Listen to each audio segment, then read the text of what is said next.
My name is Natalie. I'm 28 years old, and I'll never forget the moment my father locked me outside in -10 degrees Celsius on Christmas Eve. I stood there banging on that frosted glass door, watching his silhouette deliberately turn away from me while my stepmother Clarissa's cruel laughter echoed through the walls. Snow was falling harder by the second, my fingers already going numb inside that pathetic thin jacket they'd thrown at me. Then headlights cut through the darkness. A black limousine pulled into the driveway, and someone I thought had been dead for 6 years stepped out onto the snow-covered pavement. But my grandmother Virginia died when I was 22, didn't she? Before I tell you how I survived that night and what happened next, drop a comment below and let me know where you're watching from.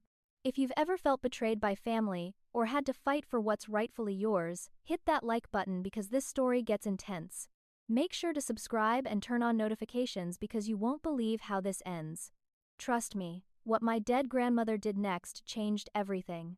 Now, let me take you back to where this nightmare really began. 3 months before that frozen Christmas Eve, my life in Seattle seemed almost normal, or at least I tried to convince myself it was. I worked as a junior architect at a mid-sized firm downtown, spending my days drafting blueprints for commercial buildings and my nights in a cramped studio apartment that ate up most of my paycheck. Student loans from architecture school still hung over my head like storm clouds, but I was managing, barely scraping by with cheap dinners and secondhand furniture. My father Gerald had remarried 5 years earlier to a woman named Clarissa, who was 38 at the time and had conveniently been a longtime family friend who swooped in just 18 months after my mother's funeral. Clarissa brought 2 adult children into our family dynamic. Her daughter Paige, who was 24 and spent most of her time shopping online, and her son Brett, who was 26 and seemed to think a trust fund was an acceptable substitute for a personality or actual employment. My mother died when I was 16 in a car accident that shattered our family, leaving me alone with my father, who threw himself into work and eventually into Clarissa's waiting arms. My grandmother, Virginia Ashford, my father's mother, had supposedly passed away 6 years ago from heart failure when I was 22 and still struggling through my final year of college. I remember Gerald calling me with the news, his voice flat and businesslike, telling me the funeral would be small and private, family only, but somehow I wasn't invited because I had exams that week and he didn't want me to fall behind in school.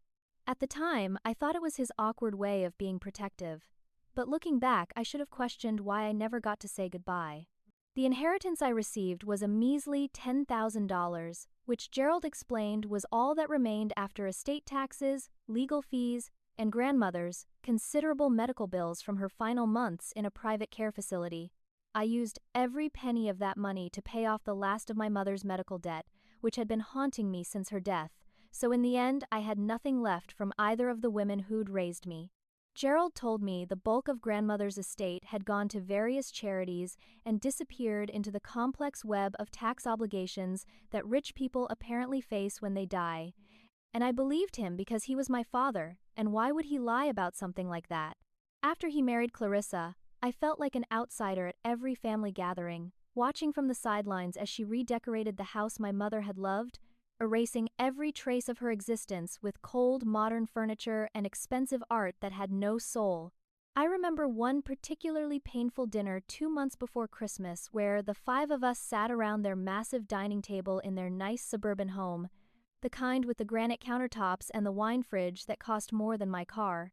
Paige spent the entire meal showing off her new designer handbags, 3 of them lined up on the chair next to her like trophies, each one worth more than my monthly rent. Brett wouldn't shut up about his brand new sports car, some German import with a name I couldn't pronounce, bragging about how it went from 0 to 60 in under 4 seconds, while I mentally calculated that the down payment alone could have cleared my student debt.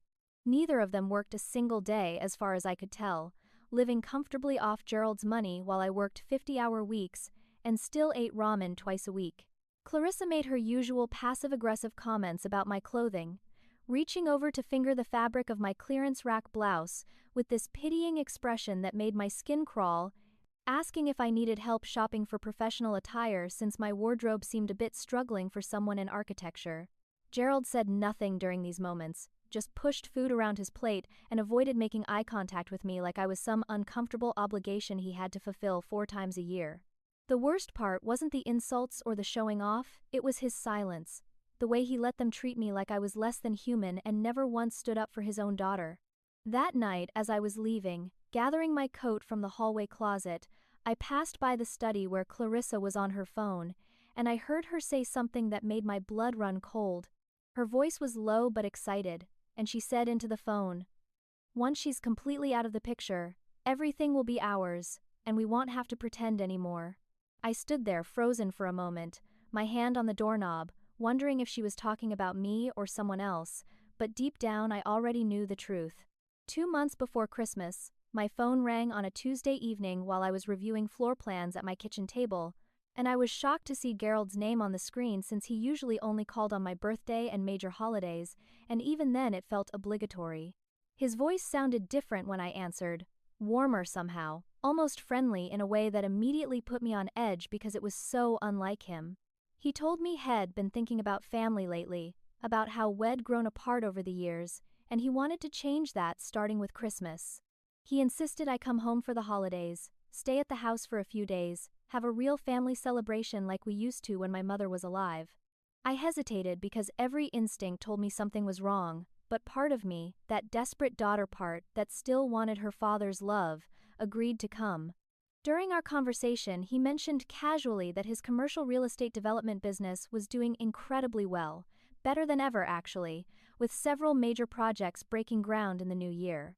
The week before Christmas, I drove 3 hours to their address in the suburbs, pulling up to a house I'd never seen before because I'd moved about a year ago and I'd never been invited to visit.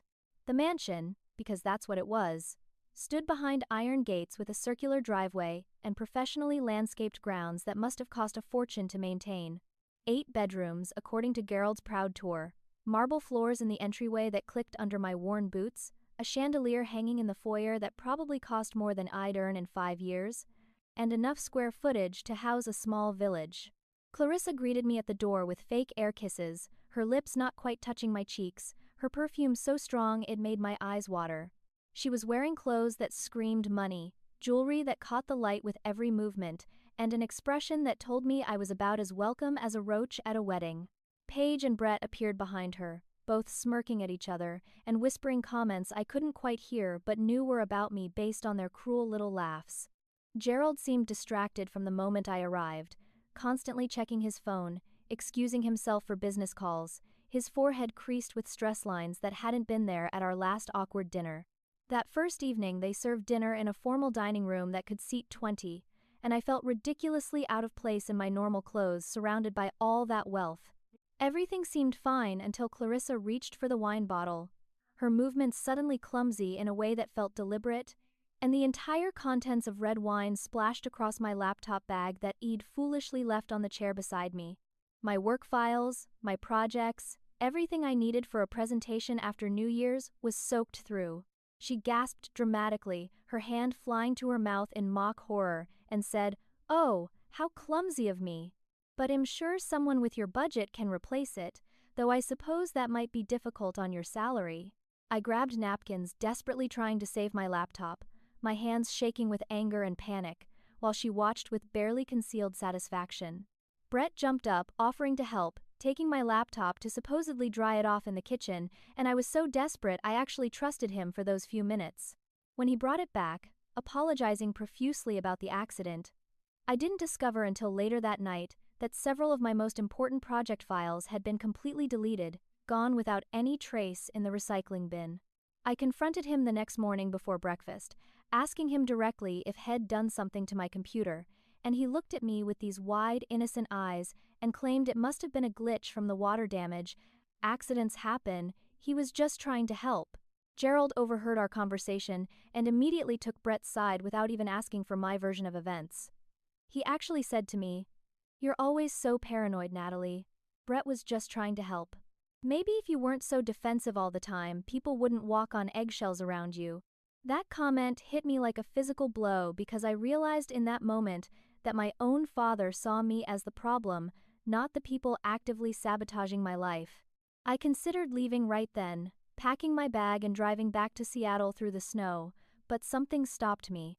I needed to understand what was happening in this house, needed to know why they'd really invited me here, because every instinct screamed that this wasn't about family reconciliation at all. 3 days before Christmas, I lay in the guest bedroom staring at the ceiling, unable to sleep because my mind kept replaying every strange moment since ID arrived. Around 2 in the morning, I gave up on rest and decided to go downstairs for water, padding quietly through the dark hallways of this enormous house that still felt like a maze to me. As I approached the staircase, I noticed light coming from under Gerald's study door, and I heard voices, multiple people having what sounded like an intense conversation at an hour when everyone should have been asleep.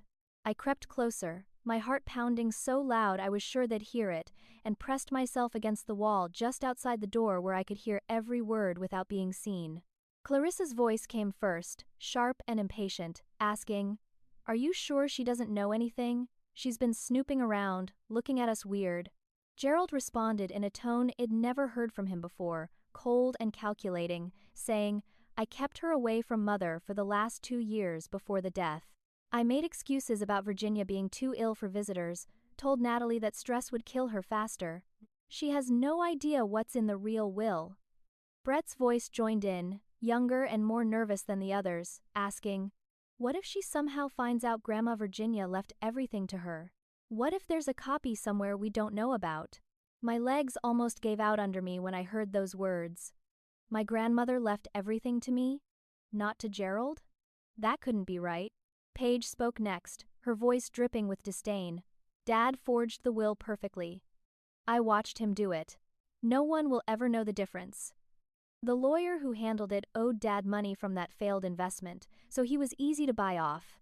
I pressed my hand over my mouth to keep from gasping out loud, my entire world tilting on its axis as I understood that my father, the man who was supposed to protect me, had stolen my inheritance and lied about my grandmother's death. Clarissa continued laying out their plan like she was discussing grocery shopping, explaining how they'd already transferred most of the assets over the past 6 years, the company holdings, the real estate properties, the investment accounts. Everything was now in their names through a complex web of shell corporations and trusts. Gerald added, "We just need to make sure Natalie never finds out the truth. Once we get her to sign the final documents on Christmas Day, we're completely clear. The statute of limitations will run out in February, and after that, even if she discovered something, it'll be too late to challenge anything in court." Paige asked what documents he meant, her curiosity apparently piqued by this detail, and Gerald explained his plan to present me with what he'd call a family trust fund document, telling me it was for my future security, something Virginia had supposedly arranged before her death. He was confident I'd sign without reading it carefully because, and I quote, "She trusts me. She's desperate for my approval. She'll sign anything if she thinks it means I care about her." Those words cut deeper than anything else I'd heard that night. My father knew about my desperate need for his love and was planning to weaponize it against me. I felt tears running down my face as I stood there listening to them discuss my psychological vulnerabilities like weaknesses to exploit. Then disaster struck, in the form of my own clumsiness. I shifted my weight and accidentally knocked into a small side table in the hallway, sending a decorative vase rocking on its base with a sound that seemed deafening in the quiet house. The conversation in the study stopped immediately, and I heard footsteps approaching the door. I barely had time to wipe my face and step back before Gerald opened it, his eyes narrowing when he saw me standing there in my pajamas. "Natalie, what are you doing up?" he asked, his voice carefully controlled but his eyes searching my face for any sign that I'd heard their conversation. I forced myself to sound sleepy and confused, mumbling something about not being able to sleep and coming down for water, gesturing vaguely toward the kitchen. Clarissa appeared behind him, her eyes suspicious and calculating, studying me like I was a puzzle she needed to solve. I kept my expression blank, my voice steady, playing the role of the oblivious daughter even as my heart threatened to explode from my chest. Gerald seemed to buy it, or at least pretended to, telling me to get some rest and closing the study door firmly in my face. The next morning, I woke up to find my phone completely dead, not just battery dead but actually broken, the screen black and unresponsive no matter what I tried. Brett appeared at breakfast with an innocent expression, mentioning he'd seen my phone on the bathroom counter last night and had accidentally knocked it into the sink where there was apparently some standing water. He was so sorry, such a careless mistake. He'd be happy to drive me to get it repaired after the holidays. When I went to the garage planning to drive myself to town, I discovered my car wouldn't start, the engine making a weak clicking sound that suggested a dead battery or something worse. Gerald came out to investigate, looked under the hood with this theatrical concern, and declared that it must be the cold weather affecting the battery. These things happen with older cars like mine.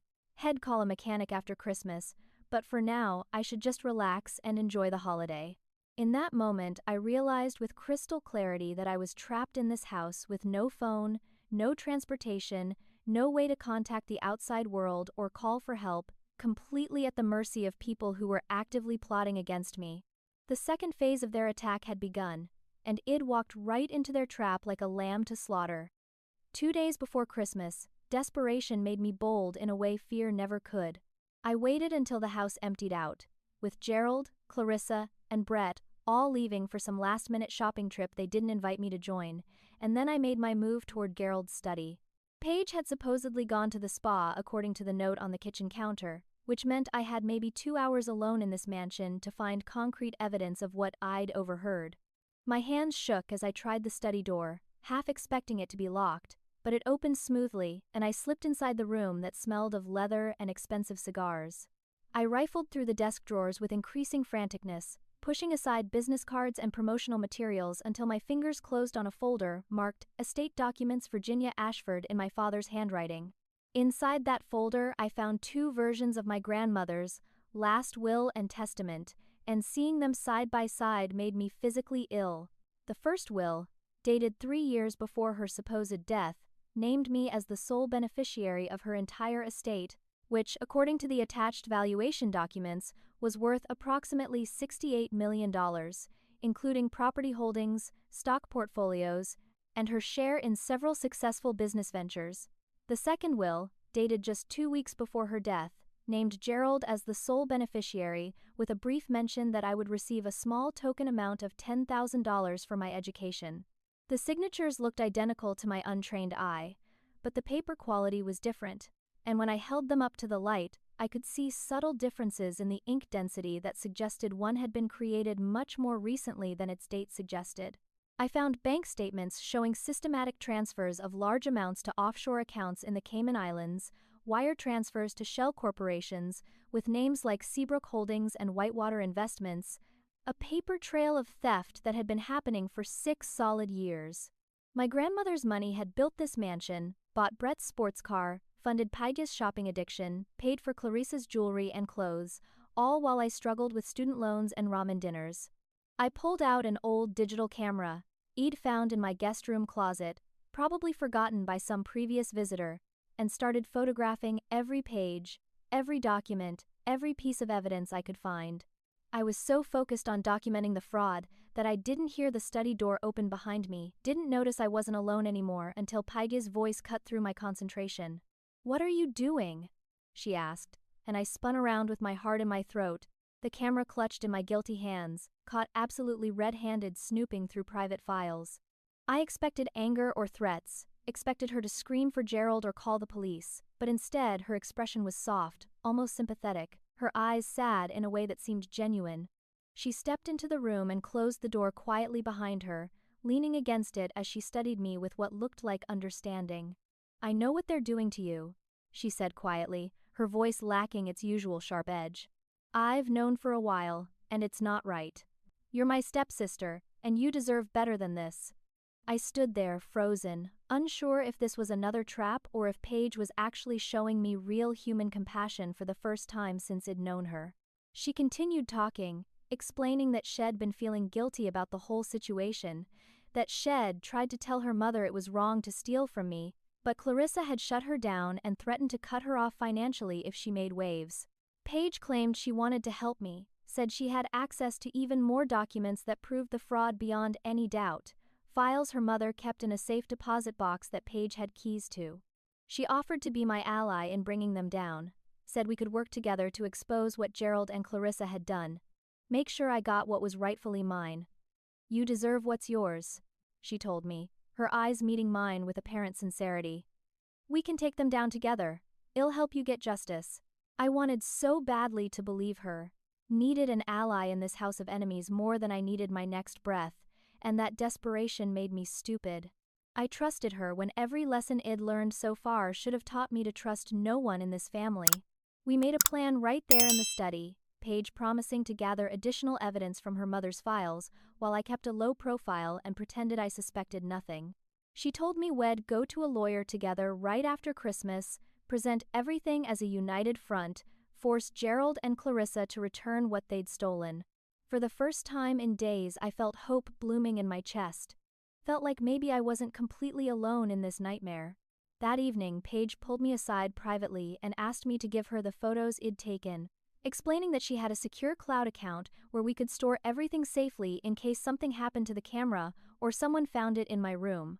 I hesitated for just a moment, some instinct warning me this was a mistake, but I was so desperate for help that I overrode my own better judgment.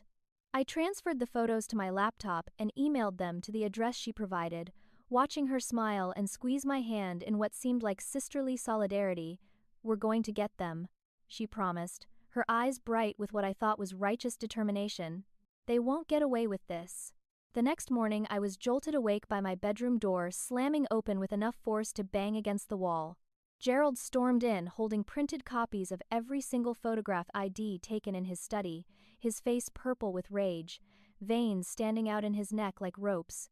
"You've been sneaking around, invading my privacy, photographing confidential business documents," he shouted, throwing the papers at me where I sat up confused in bed. "How dare you violate my trust like this? After everything I've done for you, this is how you repay me." I stammered, trying to explain, trying to defend myself, but he wouldn't let me get a word in edgewise. Then I saw her standing in the doorway behind him, and my stomach dropped straight through the floor. Paige leaned against the doorframe with her arms crossed and that familiar smirk back on her face, all traces of yesterday's sympathy erased like they'd never existed. "Did you really think I'd betray my own mother and brother for you?" she asked, her voice dripping with contempt. "Did you actually believe I gave a damn about your pathetic situation? God, you're even dumber than we thought." The betrayal hit me like a physical blow, stealing the air from my lungs and making the room spin around me. Shed played me perfectly, pretending to be my friend just to get her hands on the evidence I'd gathered, delivering it straight to Gerald like a good little soldier. Brett appeared behind Paige, laughing at the expression on my face, clearly finding my pain hilarious entertainment. Gerald declared that I was no longer welcome in his house, told me to pack my things and get out, his face twisted with anger that seemed excessive even for what I'd done. I started to move toward my suitcase, but Clarissa appeared in the doorway like a spider emerging from her web, and her next words changed everything. "Actually, Gerald, I think she should leave right now," she said sweetly, her smile sharp as knives. "In exactly what she's wearing, no coat, no phone, no keys. Let her figure out how generous the world is to sneaky little thieves who violate family trust." It was Christmas Eve morning. I was wearing thin pajama pants and a lightweight sweater, and according to the weather report, the temperature outside was already dropping toward -10 degrees Celsius. By 4 o'clock that Christmas Eve afternoon, the temperature had plummeted exactly as predicted, and I found myself being physically escorted to the front door by my own father. I begged him with every step, my voice breaking with panic and disbelief. "Dad, please, it's freezing outside. Just let me get my coat, my phone, my car keys. I'll leave and never come back, I promise." His face remained cold and impassive, so different from the father I remembered from childhood that I wondered if he'd been replaced by some emotionless duplicate. "You should have minded your own business," he said flatly, his hand gripping my upper arm hard enough to leave bruises as he pulled me toward the door. Clarissa appeared with a thin windbreaker, the kind you'd wear on a cool spring day, nowhere near adequate for below-freezing temperatures and heavy snow. She held it out with theatrical generosity, saying, "Here, we're not monsters after all. Take this and be grateful we're giving you anything." Brett stood behind them laughing, actually laughing at what they were about to do, and he called out, "Maybe the cold will teach you some respect for your elders and some boundaries about going through other people's private property." They shoved me outside onto the front step, and I heard the deadbolt slide home with a sound of absolute finality. I immediately started banging on the door with both fists, screaming for them to let me back inside, my breath already coming out in visible clouds in the frigid air. The neighborhood was one of those wealthy developments where houses sat on multi-acre lots with long distances between them, trees and privacy hedges blocking sightlines, nobody close enough to hear my screaming.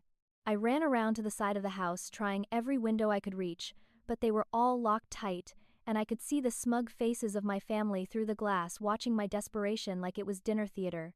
I made it to the garage thinking maybe I could force that door open, but it was sealed tight with an electronic lock I had no hope of breaching.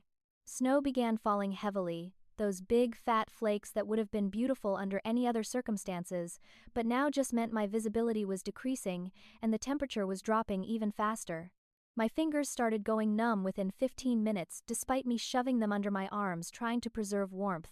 My lips felt stiff and strange, and I realized with detached medical interest that I was probably already in the early stages of hypothermia. Through the front windows I could see them inside, my father and his new family, laughing and drinking champagne from crystal glasses, opening presents early by the massive Christmas tree that sparkled with expensive ornaments. They looked so warm, so comfortable, so utterly indifferent to the fact that I was dying on their doorstep. Desperate fury gave me a surge of energy and I grabbed a large decorative rock from the garden bed, planning to break one of the lower windows and deal with whatever consequences came later because at least it'd be warm before the police arrived. The rock hit the window and bounced off, but it triggered some kind of security system because suddenly alarms were blaring and lights were flashing around the property.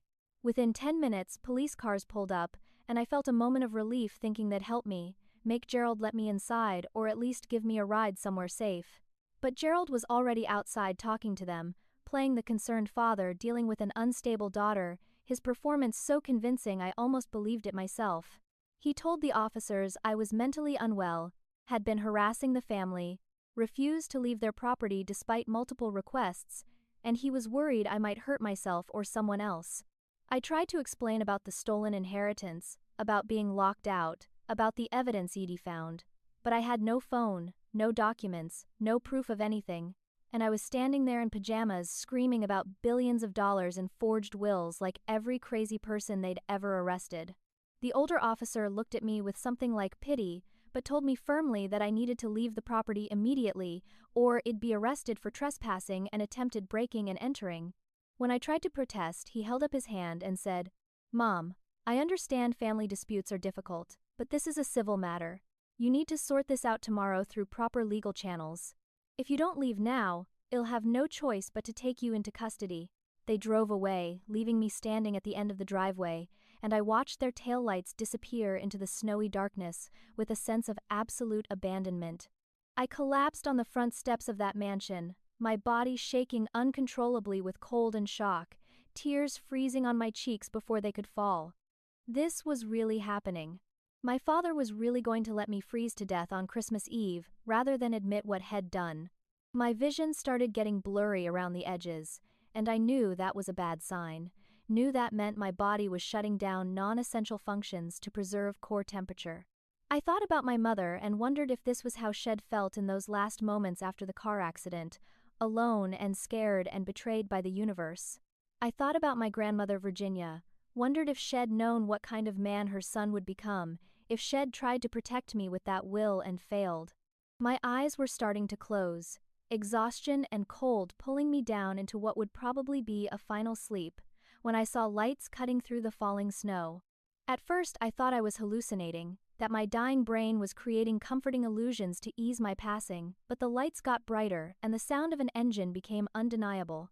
A sleek black limousine, the kind with diplomatic plates and windows so darkly tinted you couldn't see inside, pulled smoothly into the circular driveway and stopped directly in front of where ID collapsed. A driver in a proper uniform emerged, walked around to the passenger door with unhurried dignity despite the weather, and opened it with a slight bow. Then a woman stepped out into the snow, and my heart stopped beating for what felt like a full minute. She was in her 70s, elegant in a way that money alone couldn't buy, wrapped in a luxurious fur coat that probably cost more than my entire year's salary. Her silver hair was styled perfectly, her makeup flawless, her eyes sharp and intelligent behind designer glasses. I knew that face even though I hadn't seen it in 6 years, Knew those eyes that looked so much like my father's, but held an intelligence and compassion his had never possessed. Grandma Virginia. I whispered, my voice barely audible over the wind. The woman smiled, and it was warm and real and full of love I'd been starving for. "Hello, my darling Natalie," she said, walking toward me with arms outstretched. "I'm sorry, I'm late, but we have so much to discuss. Let's get you warm first." I genuinely believed I was hallucinating from hypothermia as Virginia helped me into the limousine, her hands steady and warm on my frozen arms, guiding me into leather seats that felt like heaven against my ice-cold skin. The driver produced heated blankets from somewhere, wrapping me in layers of warmth that made me gasp as feelings started returning to my extremities in painful tingles.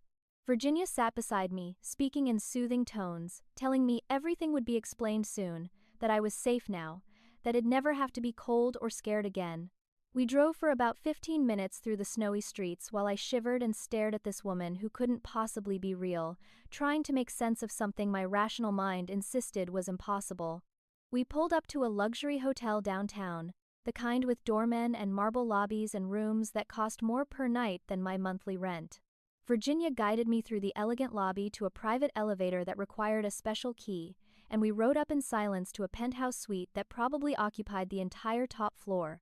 The suite was warm and beautifully decorated, with floor-to-ceiling windows showing the snowy city below, and Virginia immediately ordered me into a hot shower while she had the hotel staff bring up warm clothes in my size.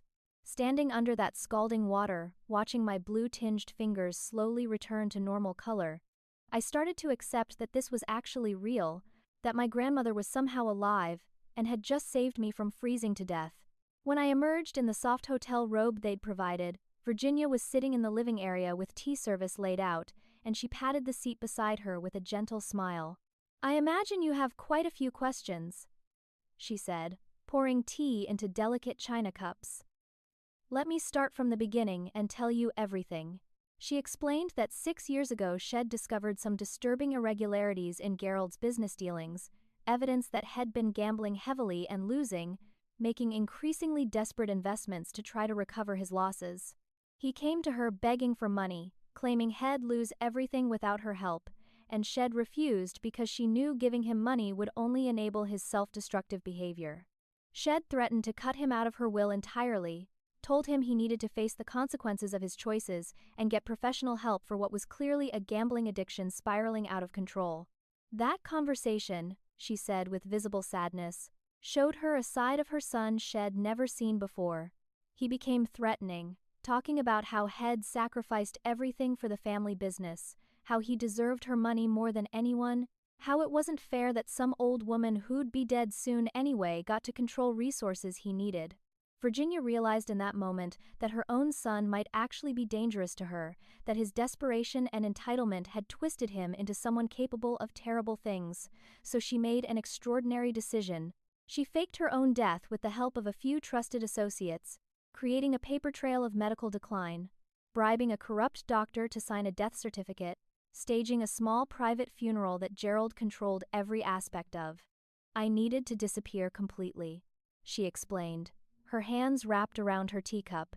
"Your father had to believe I was truly gone, had to feel secure that he could do whatever he wanted with my estate. If he'd known I was alive, I have no doubt he would have found a way to kill me for real." Shed been living under an assumed name in Switzerland for most of the past 6 years, watching from afar through a network of private investigators Shed hired to monitor Gerald's activities. She discovered the forged will within months of her fake death, watched as he systematically stole and laundered her assets, documented every transfer and every lie. "I was waiting for the right moment," she told me, her eyes sad but determined. "I needed Gerald to commit fully to his crimes, to feel so confident that he'd become careless. And I needed you to see his true nature with your own eyes, because if I'd just appeared and told you all this, you might not have believed me. You might have thought I was the cruel one, turning you against your father." Virginia opened a leather briefcase and spread out document after document on the coffee table, a mountain of evidence that must have taken years to compile.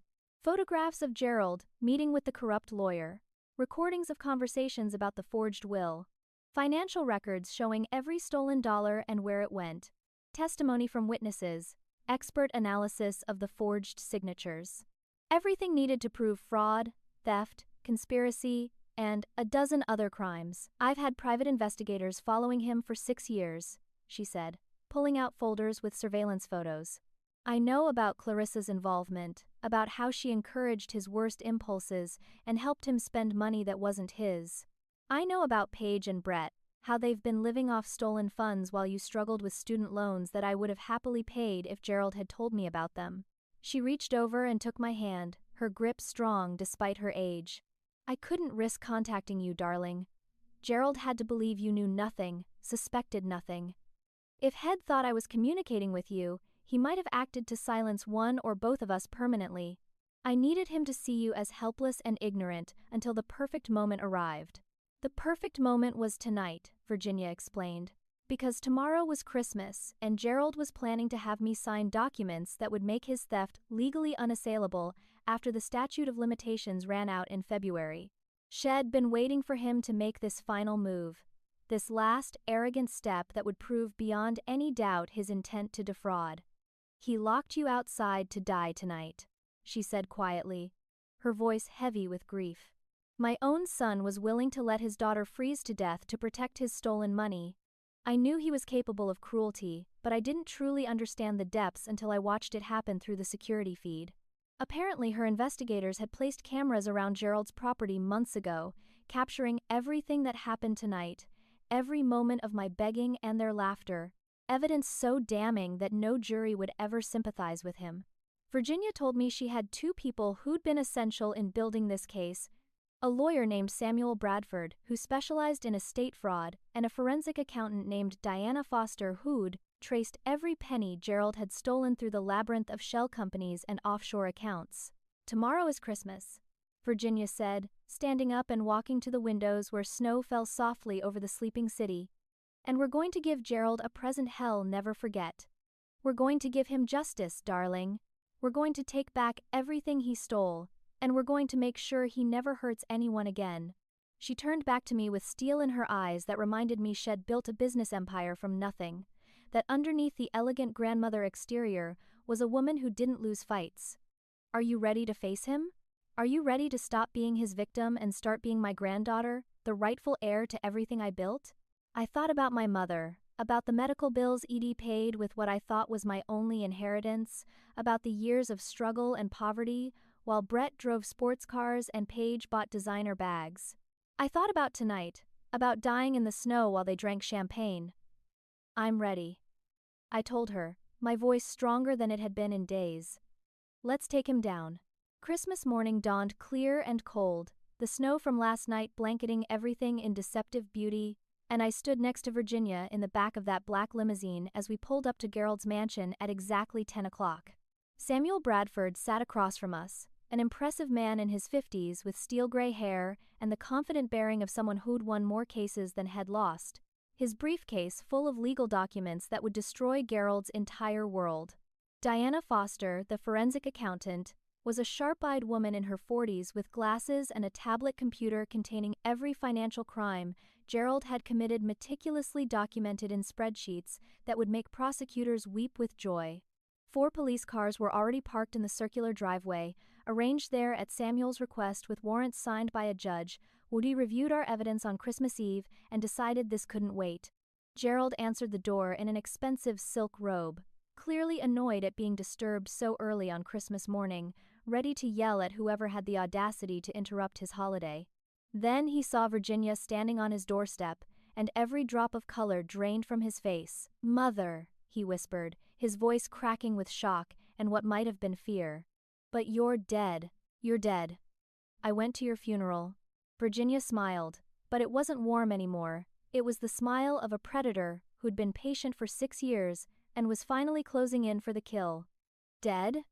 "Not quite, Gerald. Disappointed in you?" "Absolutely." "Disgusted?" "Beyond words." Clarissa came running from somewhere inside the house, drawn by Gerald's shocked exclamation, and she skidded to a stop when she saw the assembled group on her doorstep.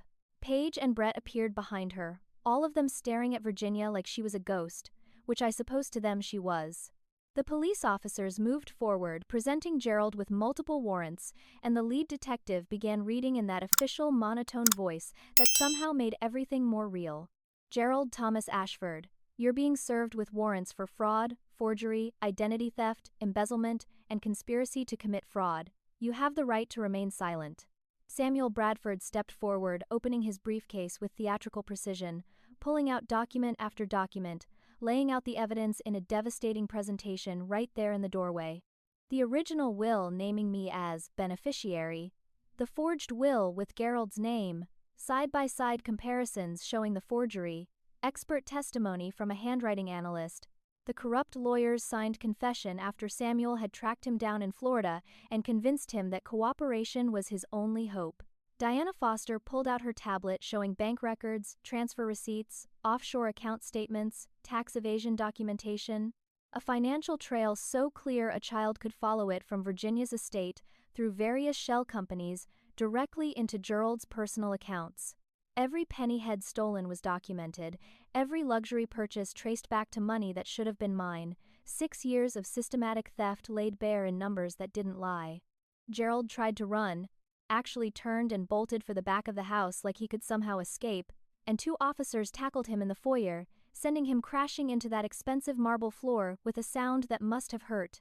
He was screaming that this was a setup, that Wed fabricated everything, that his mother was an imposter hired to frame him, desperate lies that nobody was listening to.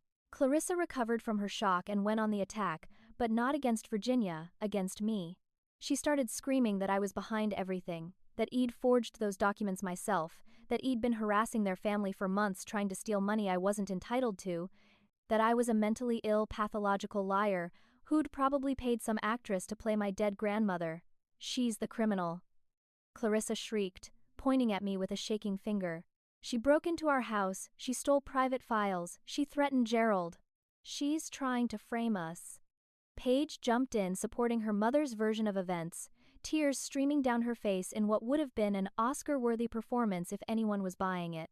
She claimed it'd been violent and unstable, that they'd been afraid of me, that yesterday they'd only locked me out because it'd threatened them with a knife and they'd feared for their lives. Brett backed them up with his own lies, saying it attacked him multiple times, that it'd vandalized their property, that everything we were claiming was part of my elaborate revenge fantasy against a family that had only ever tried to help me. For a moment I saw doubt flicker across the younger officer's face, saw him looking at me like, maybe I was the problem here, and fear shot through me, thinking that somehow even now they might win with their lies. But then Diana Foster stepped forward, holding up her tablet, and on the screen was video footage, crystal clear security camera recordings that Virginia's investigators had planted months ago. We all watched as the video showed Gerald in his study, forging my grandmother's signature on the fake will, his face intense with concentration as he practiced the loops and curves until they matched. Another clip showed Clarissa and Gerald discussing how to eliminate Natalie permanently from the picture if she ever became a real threat to their plans. More footage showed Paige laughing with Brett about how stupid I was for trusting her, how easy it'd been to manipulate, how she couldn't believe it'd actually handed over the evidence it'd gathered. The final clip was from last night, showing me begging to be let inside while Gerald deliberately turned his back, showing them drinking champagne and laughing while I collapsed in the snow, showing Brett saying, "If she dies out there, at least we won't have to deal with her anymore." The police officers' faces hardened as they watched, and any doubt evaporated instantly. Gerald was already in handcuffs, and now the officers moved to arrest Clarissa as well. She tried one last desperate play, pretending to faint in this dramatic swoon, then when that didn't work, she actually tried to flirt with the younger officer, leaning close and suggesting that maybe they could work something out if he helped her. He looked at her with pure disgust and turned her around to cuff her wrists behind her back. Paige switched tactics, from fake crying to real begging, dropping to her knees in the snow and pleading that she didn't know anything, that they'd forced her to participate, that she was a victim too in all of this. Virginia stepped over to Paige, looking down at her with cold contempt, and said in a voice sharp as broken glass, "I have recordings of you suggesting they should make Natalie disappear for good, dear. I heard you say that pushing her down the stairs might look like an accident. Don't insult my intelligence by claiming innocence now." Brett tried to make a run for it out the back door, but 2 officers were already positioned there, and they had him face down in the snow with cuffs on him in about 15 seconds. All four of them were loaded into separate police cars, Gerald screaming threats about lawyers and lawsuits and how we'd all pay for this, Clarissa maintaining her innocence in a shrill voice that grated on everyone's nerves, Paige sobbing dramatically and Brett silent and pale with shock.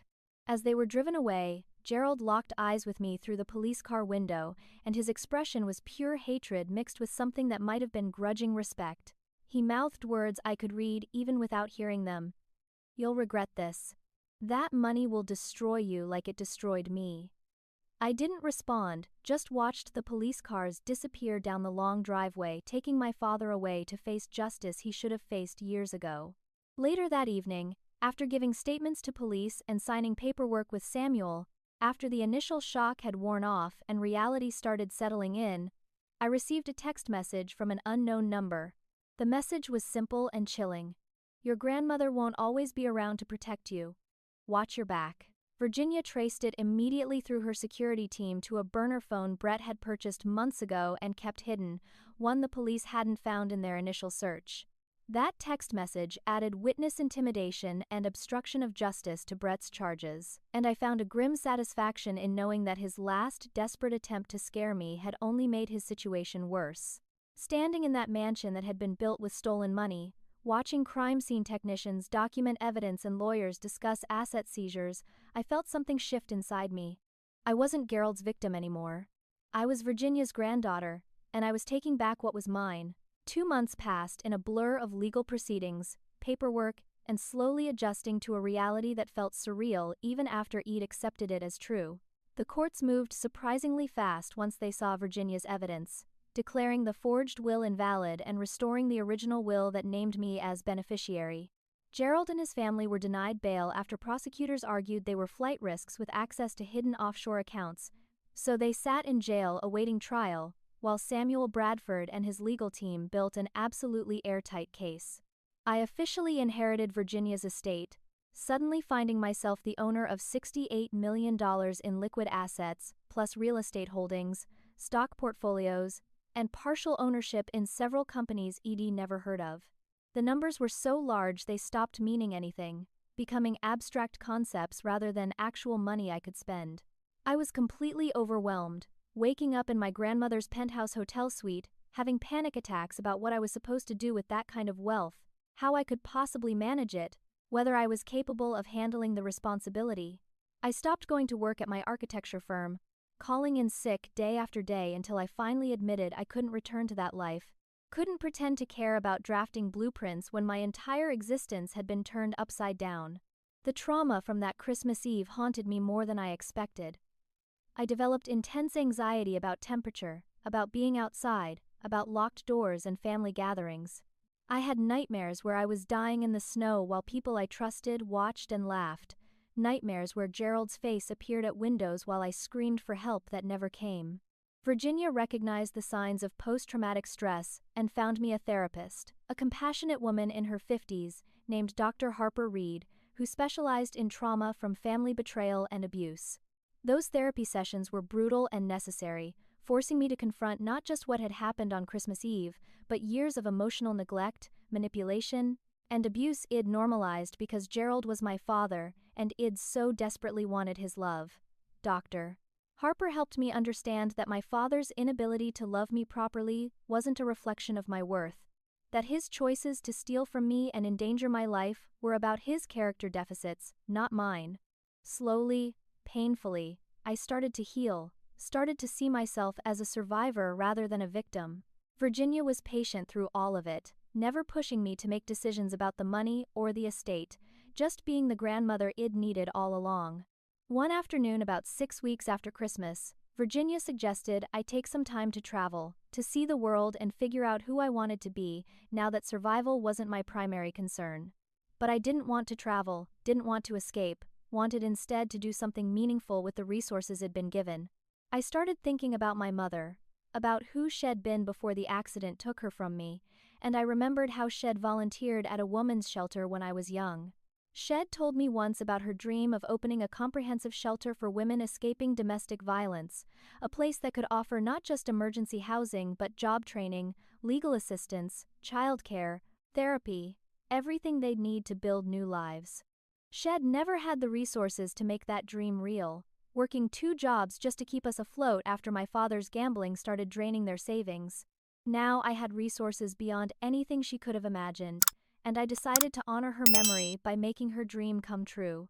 I announced to Virginia that I wanted to establish the Margaret Ashford Foundation, named after my mother, dedicated to helping women and children escape abuse and rebuild their lives. Virginia's face lit up when I told her my plans, and she immediately offered to help, saying she'd been looking for purpose since coming out of hiding and this was exactly what she needed. We were meeting with potential board members at a downtown coffee shop, discussing property options for the shelter, when a woman approached our table with a friendly smile that set off alarm bells in my head. She introduced herself as Lorraine, Clarissa's older sister, and claimed she'd been trying to reach me but my number was unlisted. My security instinct kicked in immediately, the same instinct that should have saved me from Paige's manipulation, and I kept my expression neutral while recording the conversation on my phone under the table. Lorraine launched into an impassioned speech about how Clarissa was innocent, how she'd been manipulated by Gerald, how she was really a victim too in this whole mess. She claimed Clarissa had tried to stop Gerald multiple times but was afraid of him, that she'd only participated out of fear for her own safety and her children's futures. She doesn't deserve to go to prison, Lorraine said, her eyes pleading with mine. You're a compassionate person, Natalie. I've heard about your foundation. Surely someone with your values can understand that sometimes good people make mistakes under pressure. Drop the charges against Clarissa, let her take a plea deal for probation, show mercy. I felt Virginia tense beside me, but I held up a hand to keep her from intervening because I wanted to see where this was going. When I politely but firmly declined, explaining that Clarissa had made her own choices and needed to face consequences, Lorraine's friendly demeanor evaporated instantly. Her face hardened, and she leaned across the table with undisguised hostility, threatening to go to the media with a story about how I was a heartless daughter who'd destroyed my own family over money. She claimed she had friends at major news outlets who'd love to hear about the cruel heiress who put her elderly father in prison on Christmas Day, who refused to show mercy to a stepmother who'd only tried to keep her family together. "It'll make you look like the monster you are," she hissed, loud enough that other coffee shop patrons started turning to look. "It'll tell them about your mental health issues, about how you broke into their house and stole documents, about how you manipulated some old woman into pretending to be your dead grandmother. By the time I'm done, no one will want to donate to your precious foundation because they'll all know you're a vindictive, greedy con artist." She stood up to leave, clearly thinking she'd delivered a devastating threat, but I calmly pulled out my phone and played back the recording of everything she'd just said. "That's witness intimidation," I told her quietly. "And attempted extortion. I'm sending this recording to the police and to Samuel Bradford right now." Lorraine's face went white as she realized I'd trapped her, and she tried to backtrack, claiming she was just upset and didn't mean any of it, but it was too late. Security footage from the coffee shop captured the whole encounter, and within 2 hours, she was arrested on charges of witness intimidation and attempted blackmail. The incident taught me an important lesson about how desperate people become when their family members face consequences, how they'll resort to any tactic, including threats and manipulation, to avoid accountability. But it also showed me I'd grown stronger, that I wouldn't be manipulated or intimidated anymore, that I'd learned to protect myself. In the wake of Lorraine's arrest, something unexpected happened. A man I'd known since childhood, someone I'd lost touch with years ago, reached out through social media after seeing news stories about the case. Kevin Thornton had been my friend in elementary school, and had grown up to run a successful nonprofit that provided job training for formerly incarcerated people. He reached out with genuine warmth, no agenda beyond reconnecting with an old friend and offering support if I needed it. I was skeptical at first, my ability to trust people understandably damaged by everything I'd been through. But Kevin proved himself different through consistent actions over time. He never asked for money, never tried to leverage our friendship for personal gain, just offered advice about running a nonprofit and listened when I needed to vent about the stress of the trial.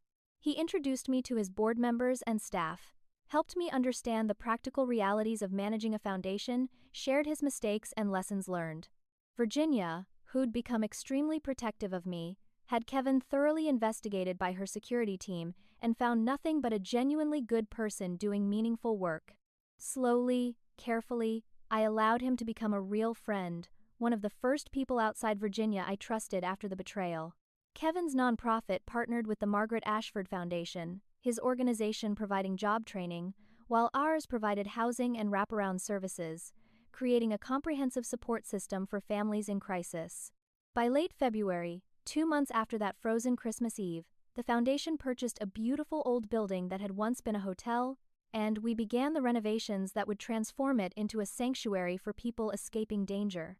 I found purpose in that work, healing in helping others heal, meaning in transforming my pain into something that could prevent others from suffering.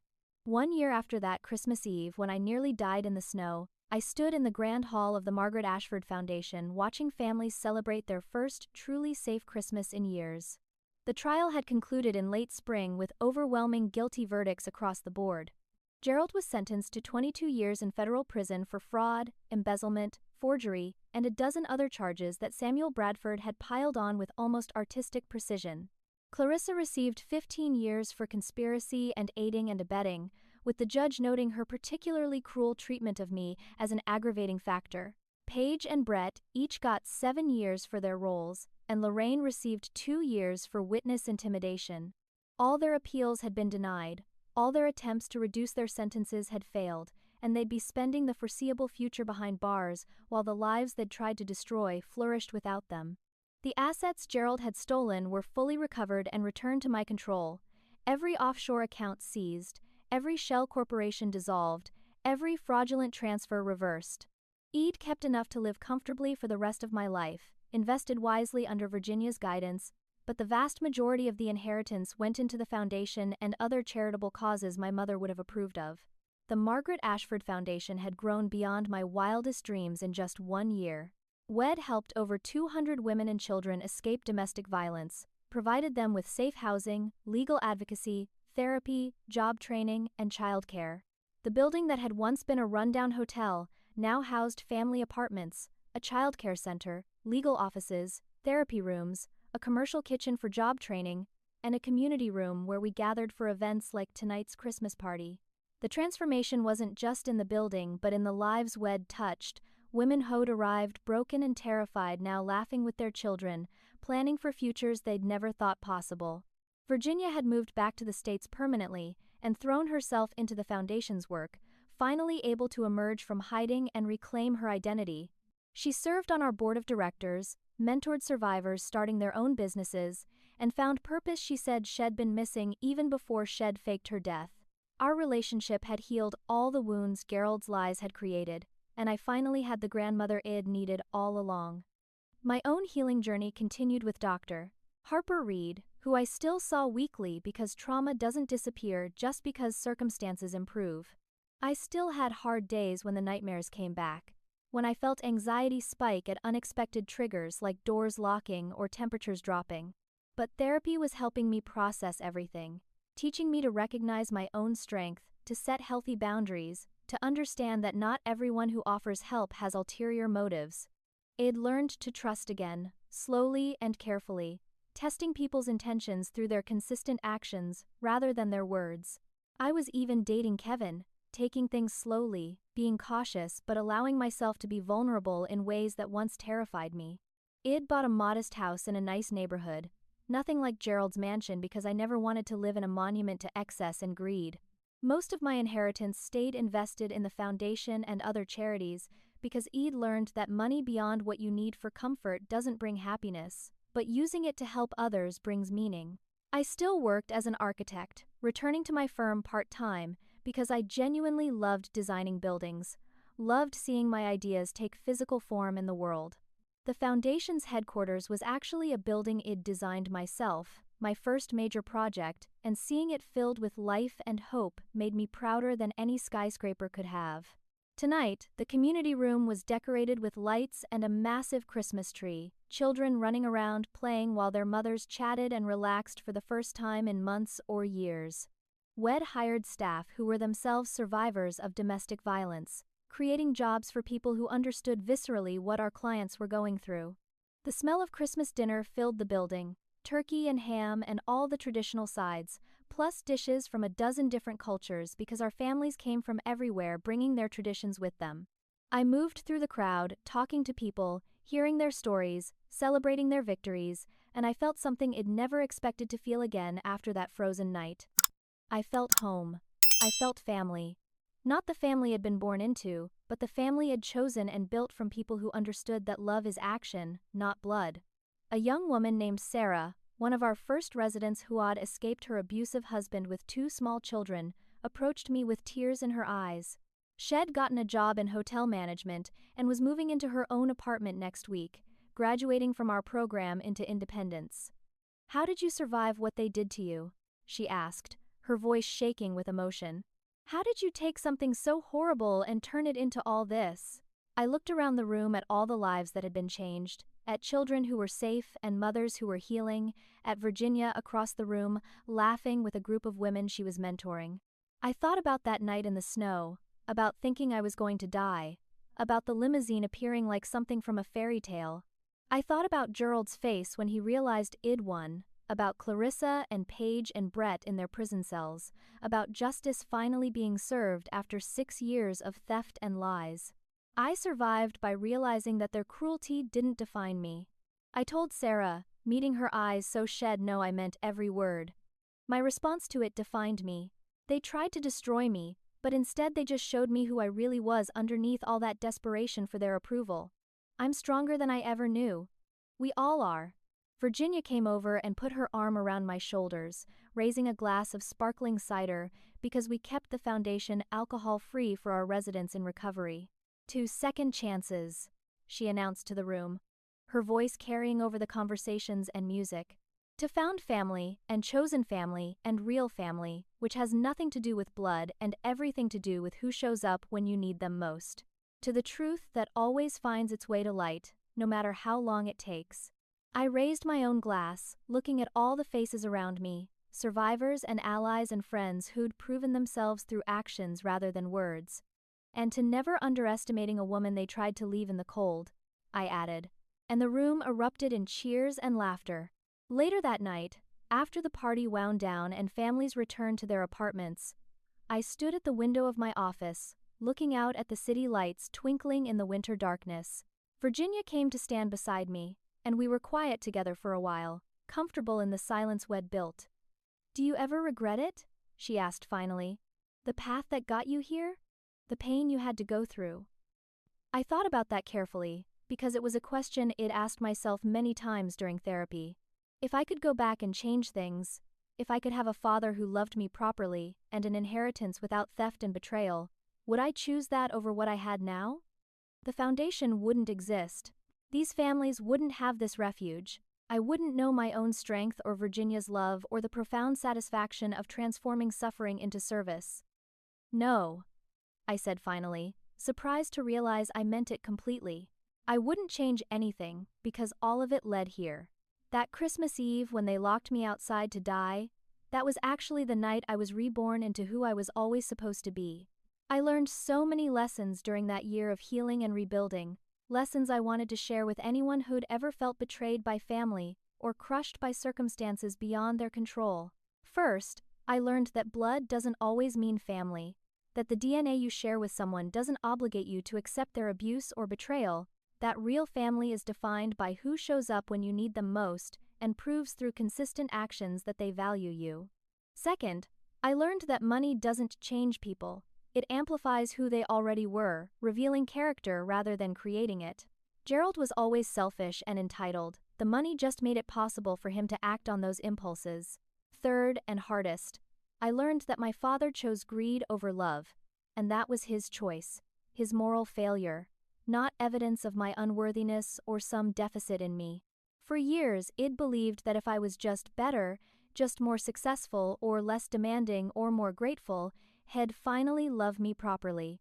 The truth was, nothing I did could have fixed what was broken in him, and accepting that freed me from a burden I'd carried since childhood. Fourth, I learned to trust again, but wisely. understanding that not everyone who offers help has good intentions. That trust should be earned through consistent actions over time, rather than given freely to anyone with a sympathetic story. Paige taught me that lesson in the cruelest way possible. But Kevin and Dr. Harper and the staff at the foundation showed me that trustworthy people do exist if you're patient and careful. Fifth, and most important, I learned that sometimes the worst night of your life is the beginning of your best life, that you just have to survive it first. That night, dying in the snow felt like the end of everything. But it was actually the beginning of a life richer and more meaningful than anything it imagined. The foundation became my purpose, helping others became my healing, and transforming my pain into something that prevented others from suffering became the greatest gift I could give my mother's memory and my own survival. So tell me, have you ever been betrayed by someone you trusted completely? Have you ever had to rebuild your life from nothing after everything was taken from you? Drop your story in the comments below, because I read every single one and I want to hear how you survived. If this story resonated with you, if you believe in karma and justice and the power of transformation, smash that like button and make sure you're subscribed with notifications turned on, because I'll be sharing more of my journey and the incredible stories from the women we help at the foundation.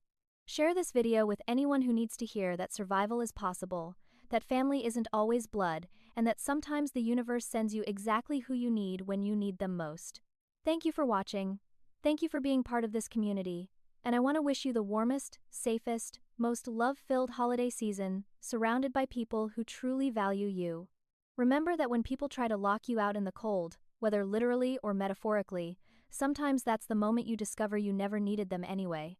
You're stronger than you know, you deserve better than cruelty, and your story doesn't end with their betrayal. It begins there. Stay warm, stay strong, and I'll see you in the next video.